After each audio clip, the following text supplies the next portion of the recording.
Graça e paz, amados. Estamos chegando ao final de uma jornada hoje, né? O livro de Tiago.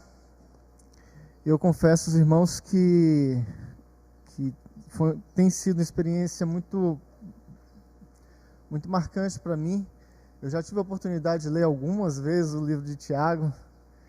Seguramente aí mais de 30, 40 vezes eu já li esse livro. Mas desse momento fazendo estudo com os irmãos, junto com os irmãos, tem sido um momento também bem diferente para mim. E antes de eu entrar no texto em si, eu queria contar um breve testemunho que aconteceu comigo ontem. Posso, pastor? Dá licença aqui, tá? Eu confesso aos irmãos, ontem eu estava conversando com o Tâmara, eu estava muito angustiado, muito triste por tanta coisa que estava acontecendo. A gente vê a situação do país do jeito que está, a gente vê a situação econômica do país, situação de saúde, e eu estava muito angustiado ontem, triste, falando, meu Deus, tanta coisa poderia estar acontecendo, poderia estar fazendo. Naquele momento, um desenho animado das crianças me chamou a atenção para algo importante, porque o Felipe estava vendo o desenho sobre o nascimento de Jesus. E naquele momento eu falei assim, meu Deus do céu, como eu sou terrível. Eu estou vendo ali, num desenho animado, o Senhor do Universo,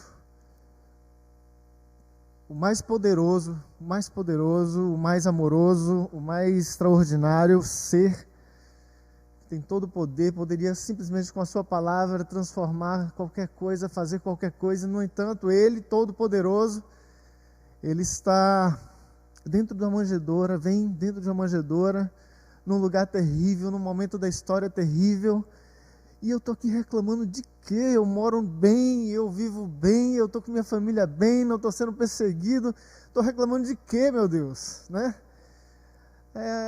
Eu tive um pastor uma vez que ele tinha mal de Parkinson, e ele falava o seguinte, que os discípulos, um foi decapitado, o outro foi morto, queimado, o outro foi ferido, o outro, né? Ele só tremia, então não tem problema nenhum, ele só treme. E é isso, irmãos, a gente está em meio a tudo isso aí, mas não se compara a nada que o Senhor passou, não se compara absolutamente nada que nosso Deus Todo-Poderoso, que vive na glória, na própria glória dele, eterna, e se submeteu por nós. Nós estamos muito bem, e precisamos enxergar isso, que nós estamos muito bem, e apesar de tudo, estamos bem, e ainda porque temos o Senhor conosco. Então eu me vi naquela situação ontem, e diante de ver como eu estou bem diante de tudo, ver que o meu Senhor abriu mão de tudo que Ele era para vir a este mundo, e naquele momento eu fui consolado pelo Senhor. Eu queria dividir isso com os irmãos.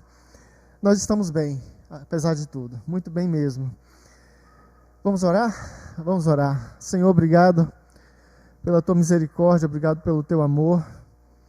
Ó Deus, obrigado pela nossa vida, ó Deus, porque o Senhor se faz presente no meio de nós, o Senhor está aqui, o Senhor está nos lares, o Senhor tem nos consolado, o Senhor tem nos confortado, o Senhor não tem permitido que tenha faltado nada em nossa mesa, em nossos lares, e a Tua palavra diz isso, Deus, não permite que isso aconteça aos que Te amam.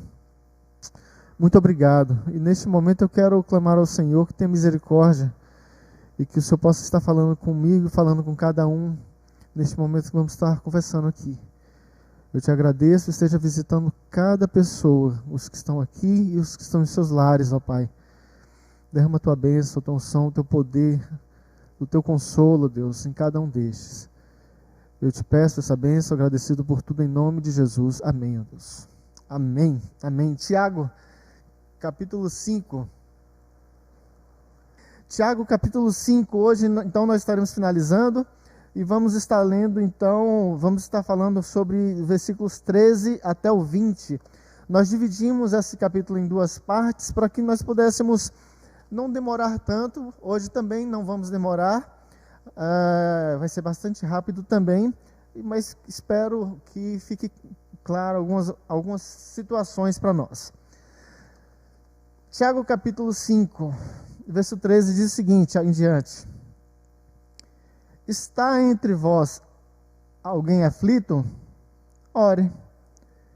Está alguém contente? Cante louvores. Está alguém entre vós doente? Chame os presbíteros da igreja e orem sobre ele, ungindo-o com óleo em nome do Senhor. Interessante que aqui o Tiago, ele, como sempre, conclamando para que as pessoas tomem atitude em relação às coisas, né? Façam isso. E irmãos, a oração é a ferramenta mais poderosa que nós temos em nossas mãos. E é triste como nós vemos como nós nos deixamos levar pela nossa rotina e a gente negligencia tanto essa arma tão poderosa. Eu já vi algumas pessoas falando que a oração, ela tem o poder de mover a mão de Deus, né? E é verdade, assim, nós temos ao nosso dispor uma arma que é extremamente poderosa, capaz de fazer montanhas saírem do lugar. Não é isso que o Senhor Jesus falou? Se vocês tiverem fé, vocês vão dizer assim com a montanha: saia daqui, vai para lá, e ela vai. Então nós temos em nossas mãos, à nossa disposição, todo o poder do Senhor em nossa disposição para que as coisas aconteçam. E ele fala: se tem alguém entre vós que está aflito, ore. Simplesmente ore. Mas, se tiver alguém também que está alegre, né? Se tiver alguém que está contente, que alguém que está feliz, faz o quê? Cante louvores. Amados, essa é uma outra situação extraordinária para nós. Quando a gente fala em cantar louvores, eu não consigo enxergar uma outra situação que não seja lá em Apocalipse, capítulo 3, não me perdoem, Apocalipse, capítulo 4, a verdade. Quando João tem a visão do céu e ele consegue observar aqueles seres magníficos, seres santos, seres puros, seres maravilhosos, e todos esses seres incríveis, na hora que eles olham para Deus Todo-Poderoso, eles falam assim: não, nós não somos absolutamente nada. Eles pegam as suas coroas, lançam aos pés do Senhor e falam: Ele é o Todo-Poderoso, Ele é o Senhor de toda a glória, e eles adoram o Senhor dia e noite, todos os dias, por toda a eternidade, para tentar entender a grandiosidade do Senhor e quão incrível e maravilhoso o Senhor é. E sabe o que eu vejo quando eu vejo essa passagem? Eu vejo que nós, cristãos, temos a condição de entrar nesse mesmo santo do santo, mesmo aqui. Na hora que nós estamos alegres, poder regozijar junto com o Senhor, falar: Senhor, o Senhor é o Todo-Poderoso, e cantar louvores agradecido entrando na presença dEle, irmãos. É isso que acontece. Olha como isso é extraordinário. Olha como isso é maravilhoso. Isso tem que tocar a gente. Não é simplesmente abrir a boca e falar, não é simplesmente abrir a boca e cantar, é entrar na presença do Deus glorioso, junto com os anjos, e adorar o Senhor, se alegrar. Olha que coisa extraordinária que é isso, amados. A nossa visão tem que sair daqui, desse patamar que nós estamos, e entrar no patamar realmente num outro hemisfério espiritual. Tudo que nós fazemos aqui, no que se refere ao Senhor, ele ganha uma outra dimensão. Ele sai daqui e entra diante de Deus, entra nos céus. De fato, a nossa oração, ela chega diante de Deus, nos céus. O nosso louvor chega diante de Deus, nos céus. Não é na terra. Então não se preocupe se você afina ou desafina. Eu não tenho a sorte de ter a voz do Luiz. Não tenho essa sorte. Mas mesmo com minha pouca voz, sendo desafinado do jeito que eu sou, Deus ouve a minha adoração, Deus ouve o meu louvor. Então aqui é algo muito extraordinário. Está alguém aflito? Ore, Deus vai ouvir. Está alguém contente? Adore ao Senhor. Ele vai ouvir. E aqui no versículo 14, eu espero que os irmãos não fiquem preocupados, mas esse texto 14 e 15, ele é um pouco controverso, então eu queria entrar um pouco nele aqui, mas esteja em oração. O versículo diz o seguinte: olha, se está alguém doente, o que é que tem que fazer? Existe uma orientação de Tiago, lembrando que Tiago está falando aqui para uma igreja que era de judeus convertidos, né? Se está alguém doente, chame os presbíteros da igreja, ungindo-o com óleo em nome do Senhor. Quem eram estes presbíteros? Presbítero significa ancião, uma pessoa mais velha, uma pessoa que tem sabedoria, uma pessoa que tem autoridade, essa ideia, né, de autoridade.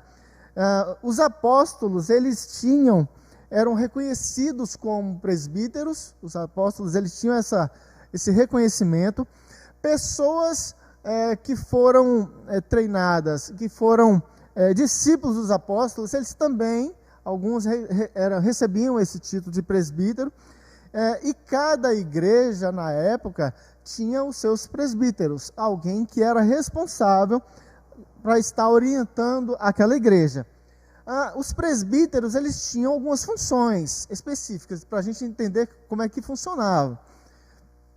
Quais eram, então, as funções dos presbíteros? A função deles, uma delas era de pregar e ensinar na igreja. Os presbíteros, então, eles transmitiam a palavra de Deus, eles tinham essa responsabilidade na igreja. Eles também eram homens sábios diante da palavra do Senhor, e eles tinham a responsabilidade de resolver questões muito difíceis, sérias. Sempre que a igreja tinha alguma dificuldade de entender algumas situações, eles eram convocados, se reuniam e discutiam a respeito daquela situação para tentar acalmar. Tenta imaginar que a igreja vivia num momento complicado porque tinham pessoas que não eram judeus, que estavam se convertendo, e pessoas que eram judias e estavam se convertendo. Como agora adaptar a situação de controlar essas realidades que estavam chegando para a igreja? E crente novo geralmente vem carregado com as suas experiências lá de fora ainda, né? E às vezes quer adaptar essa realidade dentro da igreja. Então os anciãos, eles tinham a responsabilidade de vir e tentar achar um ponto em comum até o Senhor trazer maturidade a todo mundo. Essa era uma das funções também do presbítero. Eles tinham também a responsabilidade de estar orando pelos doentes, visitando estes doentes e de pastorear a igreja. Essa era uma das funções ou responsabilidades dos presbíteros.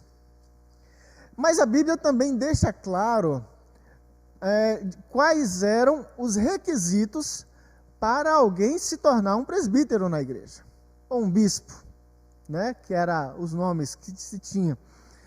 E o principal requisito para que alguém se tornasse um bispo ou um presbítero, essa pessoa precisava ser madura o suficiente. A maturidade era a principal característica desses homens. Mas também, em Timóteo, capítulo 3, de 1 a 7, eu convido os irmãos a estarem abrindo, lá fala quais eram essas características. Os irmãos podem estar acompanhando aí.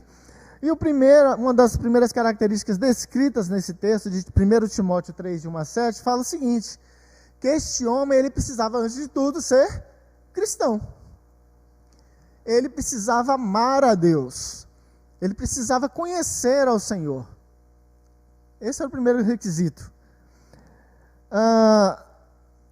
Outra característica, ele não pode ser, se você olhar em 1 Timóteo 3,6, olha o que está dizendo. Ele não pode ser novo convertido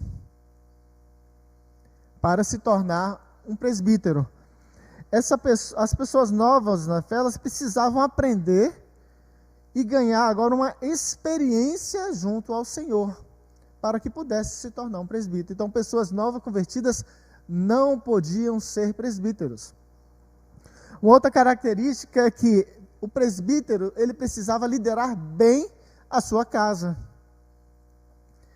E aí o texto, versículos 3 e 4 do capítulo 3, fala que se ele não consegue controlar a sua casa, ou dirigir a sua casa, como ele poderia ser capaz de controlar e dirigir a igreja?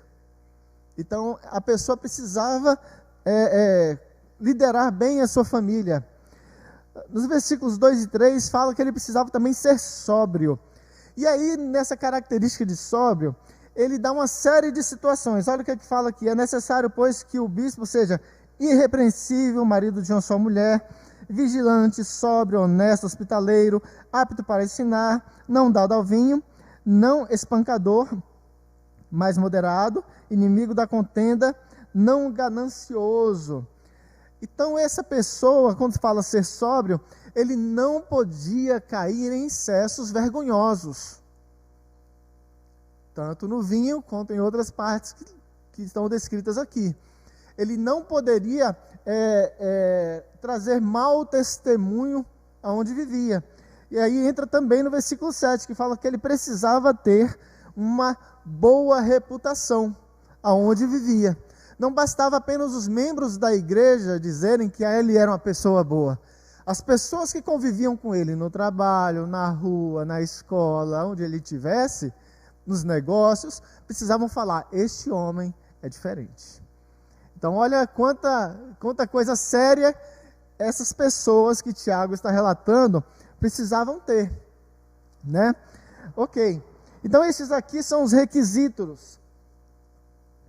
E ali, esses presbíteros, lá em Tiago 5, voltando ao capítulo 5 de Tiago, ele fala então que esses presbíteros, no momento da oração específica, eles eram chamados, provavelmente porque aquela pessoa, ela não podia estar presente, então eles eram chamados até o local onde a pessoa estava, para que ali então eles pudessem passar o óleo, ungindo o enfermo, e orariam sobre este enfermo, ok?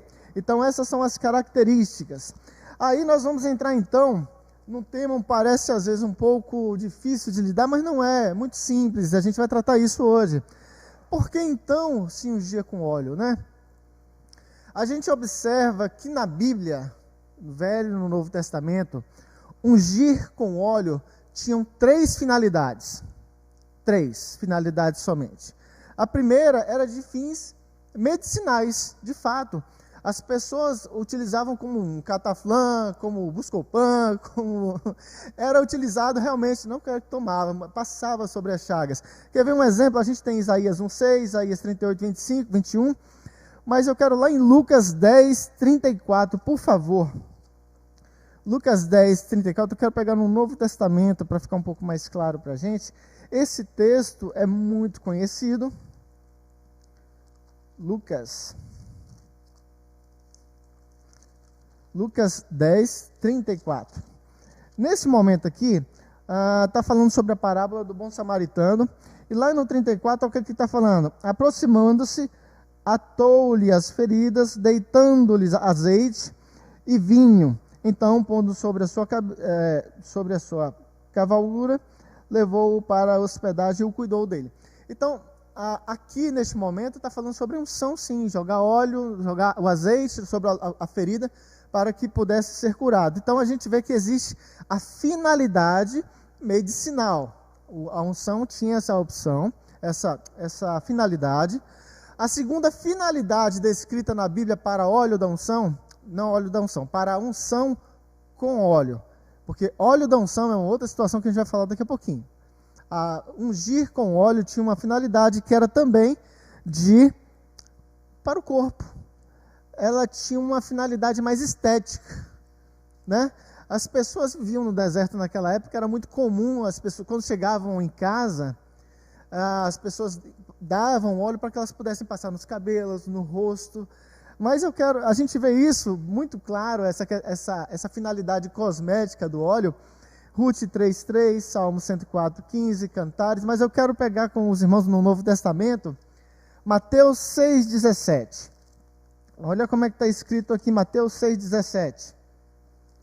Tu, porém, quando jejuares, unge a cabeça e lave o seu rosto. por que ele precisava fazer isso? Porque passaria o óleo sobre a cabeça, no seu rosto, para não parecer que estava passando mal, para parecer que estava bem, né? Ela tinha essa característica de mostrar, melhorar a aparência da pessoa.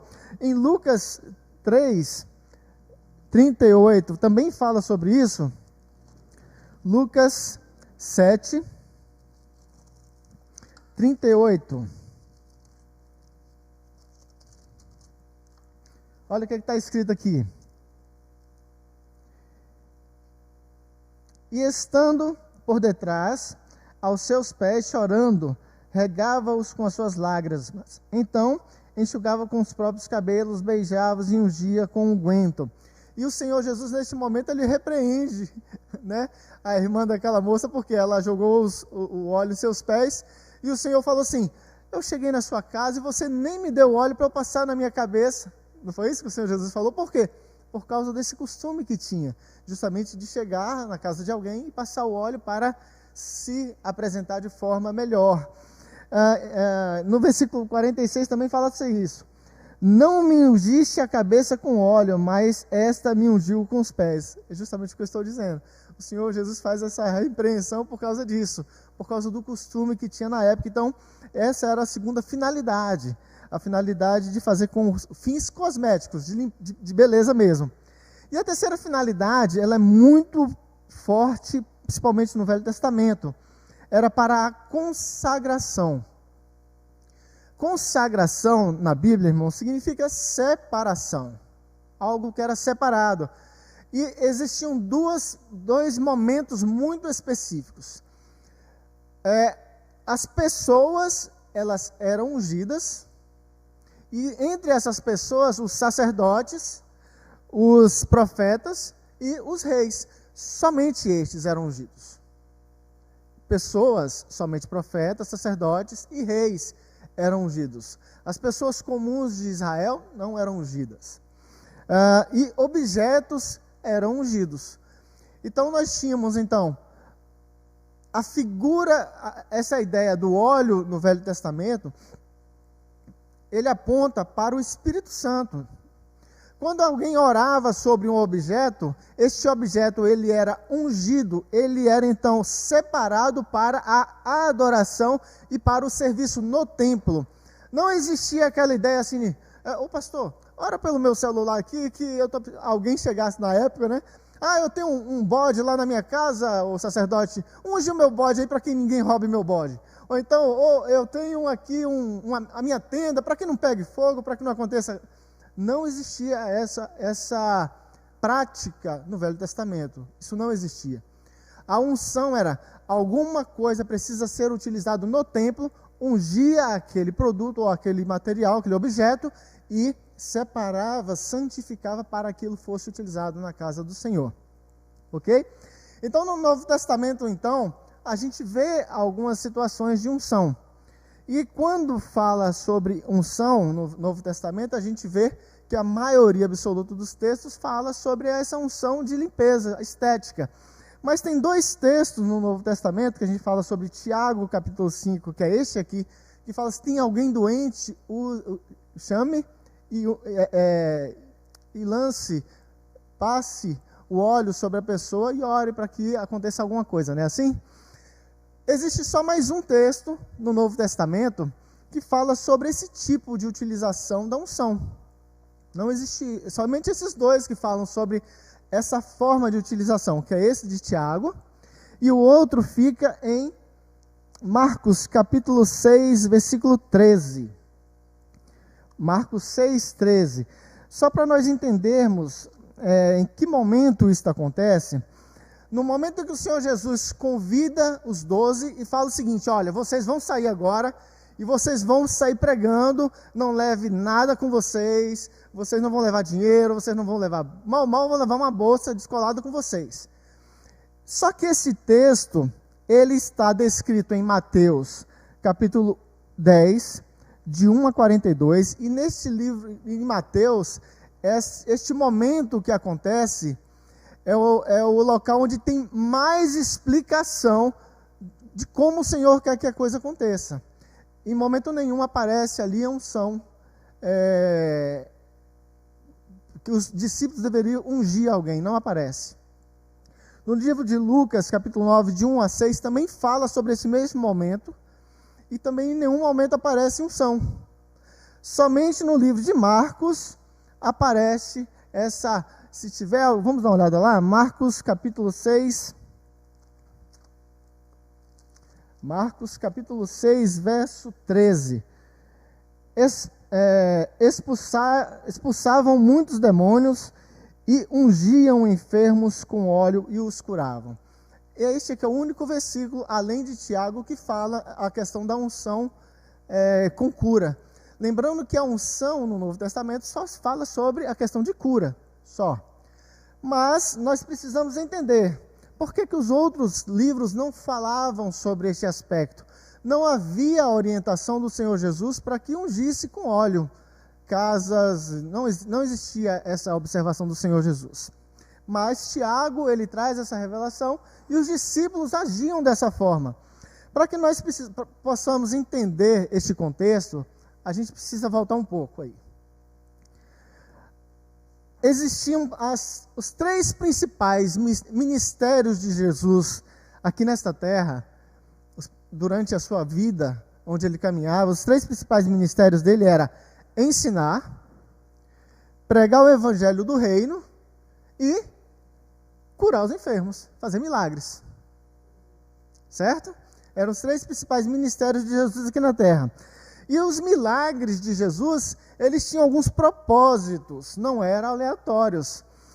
Entre esses propósitos tinha manifestar a glória de Deus, provar que ele era o Messias, que havia já chegado, que havia sido profetizado, mostrar que Jesus tem poder para perdoar pecados, mostrar a divindade de Cristo, ou seja, mostrar que ele era Deus, e também, em muitos momentos, ele mostrava compaixão, por causa da compaixão que ele tinha com as pessoas. Ok, mas o que isso tem a ver com os textos? Para nós entendermos direitinho, João, capítulo 9, de 1 a 7, neste momento aqui, ele está falando sobre um cego de nascença. João, capítulo 9, de 1 a 7. Fala sobre um cego de nascença. O Senhor Jesus estava em determinado local e de repente ele vê um cego, o Senhor Jesus se aproxima dele e o Senhor agora ele cospe no chão. O Senhor vai lá, prepara um lodo com aquele cuspe, né, no barro, e ele vai, passa o cuspe no olho daquela pessoa e fala, agora vai lá no tanque e se lave. Interessante que o Senhor utilizou desse recurso de cuspir no chão, fazer um lodo, passar e enviar para lá, para ser lavado. Mas existem outros momentos em que o Senhor também faz o cego enxergar e que ele não faz isso. Curioso, né? Ele não utiliza do recurso de cuspir no chão e fazer o lodo. O que a gente entende é o seguinte, o Senhor, ele utiliza de recursos visíveis ou recursos palpáveis para expressar algo que é espiritual que estava acontecendo ali, para que as pessoas pudessem ver algo que estava acontecendo. Então o Senhor naquele momento, ele utiliza de algo palpável, era o cuspe, era a unção, não era unção, era untado, né, com barro ali, com lama, para representar algo espiritual que estava acontecendo naquele momento. Mas, da mesma forma como ele curou essa pessoa com o barro ali, ele curou outros também com a mesma enfermidade, sem nada disso. Simplesmente com a palavra dele, como aconteceu com Bartimeu, seja curado. Né? Ou então quando aconteceu com o Sérgio lá de Betsaida, lá, que ele impõe as mãos e ora. Interessante que o Senhor, ele cospe no olho do cego, ele cospe literalmente no olho, e depois ele coloca a mão, e ele enxerga mais ou menos. Aí o Senhor fala assim, se você está vendo, eu estou vendo as pessoas como se estivesse vendo árvores. Aí o Senhor vai lá e ora de novo, ora por 2 vezes para que aquele cego enxergasse.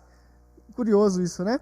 Então, quando os discípulos utilizavam esse recurso do óleo, não é que o óleo ele tinha poder sobrenatural.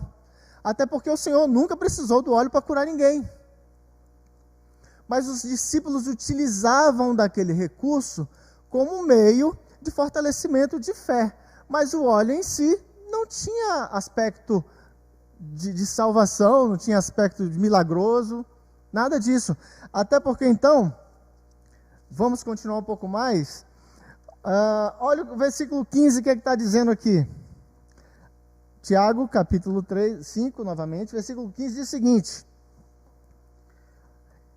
depois que eles foram chamados, passassem óleo e orassem, aí vem o 15 e diz: e a oração da fé salvará o doente. O Senhor o levantará. Se houver cometido pecados, ser-lhe-ão perdoados. Então, o que vai salvar o doente, de fato, é o quê? A oração de fé. Ela é a responsável pela cura. A oração de fé. E se tiver sido cometido algum pecado, se aquela pessoa que está enferma tiver cometido algum pecado, ela será então perdoada os pecados. Versículo 16 diz o seguinte: portanto, confessai os vossos pecados uns aos outros e orai uns pelos outros para serdes curados. A oração de um justo é poderosa e eficaz. E aqui tem um segredinho, né? A confissão de pecados. As pessoas hoje têm um costume de acharem, porque se emocionou com uma música na igreja, porque ouviu uma palavra do pastor e aquela palavra tocou o seu coração e ela falou: nossa, isso é verdade. Ela, então, agora eu estou convertida porque eu senti isso. Mas a Bíblia não relata isso em lugar nenhum. Porque não existe salvação sem arrependimento de pecado. É simples assim. Não existe salvação sem arrependimento. Você pode sentir a música, você pode entender a palavra, você pode passar por todo esse processo. Mas se em seu coração você não se arrepende do seu pecado, você não conheceu de fato o Espírito Santo de Deus, você não foi transformado. Você pode ter sido convencido, mas transformado não foi. Então existe essa necessidade. E aqui a orientação de que confesse os pecados, derrame diante do Senhor os seus pecados, né? Confessar os pecados. E a oração do justo, ela é poderosa e eficaz. E aqui ele reforça mais uma vez essa questão. E quando Tiago fala sobre essa questão da oração, ele vem aqui nos versículos 17 e 18, e ele chama a atenção para um fato extraordinário que aconteceu, que foi a questão de Elias. Elias orou e fez o sol parar. E ele deixa claro que Elias era uma pessoa com todos os defeitos que eu tenho e que os irmãos têm.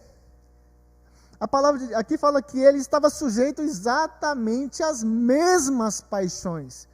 E quando a Bíblia fala sobre paixões, está falando sobre a questão de diretamente ligada à carne, desejos da carne,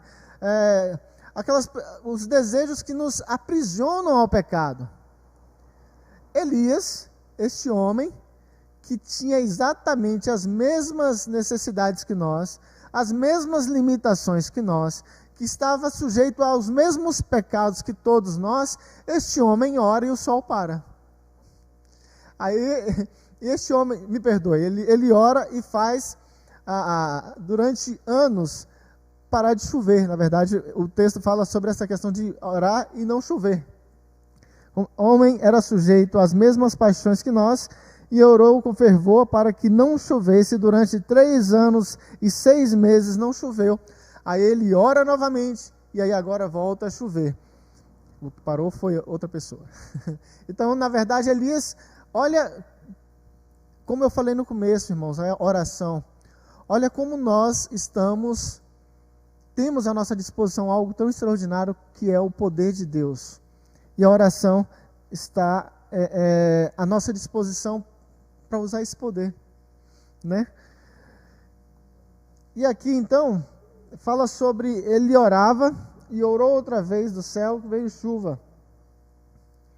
E na minha versão fala o seguinte, que ele orou com fervor. Fervor é cheio de zelo, com devoção, com dedicação, com clemência, com temor. Ele orava sabendo a quem estava orando. E aí, para a gente finalizar aqui, os versículos 19 e 20 diz o seguinte: meus irmãos, se algum dentre vós se desviar da verdade e alguém o converter, sabei que aquele que fizer converter um pecador do erro do seu caminho, salvará da morte uma alma e cobrirá uma multidão de pecados. Amados, com certeza, o maior e mais extraordinário milagre que pode acontecer na vida de alguém é essa pessoa ter os seus pecados perdoados. Este é o maior milagre. Alguns anos atrás, os irmãos da nossa igreja vão se lembrar disso, a nossa irmã Soemes teve um câncer. E nós estávamos reunidos com os jovens do lado de fora, e eu tive a oportunidade de fazer uma pergunta à irmã Soemes naquela vez, não sei se ela vai lembrar disso. Ela estava sentadinha conosco lá com um lencinho na cabeça, porque tinha perdido os cabelos, estava passando por todo aquele processo. E eu perguntei para a irmã Soemes assim: irmã Soemes, se fosse para a irmã escolher ser curada e perder a salvação, o que a irmã escolheria? Ela: eu quero morrer com Cristo. Eu prefiro não ser curada. A irmã entendeu. A irmã entendeu, porque a coisa mais preciosa que alguém pode ter é a sua salvação. Ela sabia que se saísse daqui naquele momento, perdesse a sua vida naquele momento, ela estaria com o Senhor para eternamente, pela eternidade. Então, aqui é uma orientação de que levar um irmão a abandonar o seu pecado é a maior forma de cura que pode existir, já que esse vai salvar justamente da morte eterna e a morte espiritual. E nós estamos vivendo este momento. O nosso pastor colocou no início do ano a nossa campanha, o nosso tema deste ano é: onde está o seu irmão? A necessidade que nós temos de saber quais são as lamentações dos nossos irmãos. Aqueles que estão fracos na fé, nós buscarmos esse irmão. Aqueles irmãos que estão caídos, que estão em pecado, a função da igreja não é julgar e jogar fora esse irmão. Deus não joga ninguém na lata do lixo. A nossa função como igreja é alcançar e resgatar essa vida. Quantas vezes nós devemos perdoar alguém? A Bíblia fala, o Senhor Jesus fala sobre isso, né? 7 vezes só? Ou 70 vezes 7 por dia? Irmãos, a nossa função é de sermos instrumentos do Senhor para resgate, para a transformação, e trazer de volta essa pessoa para a presença do Senhor e salvar a vida daquela pessoa. E como diz o texto aqui, sabei, o verso 20, sabei que aquele que fizer converter um pecador do seu erro e converter do seu caminho, salvará da morte uma alma e cobrirá uma multidão de pecados. E essa é a nossa função nessa terra, a função da igreja. A minha e a tua função. Amém? Então, essa, rapidamente hoje, foi a carta de Tiago que nós encerramos.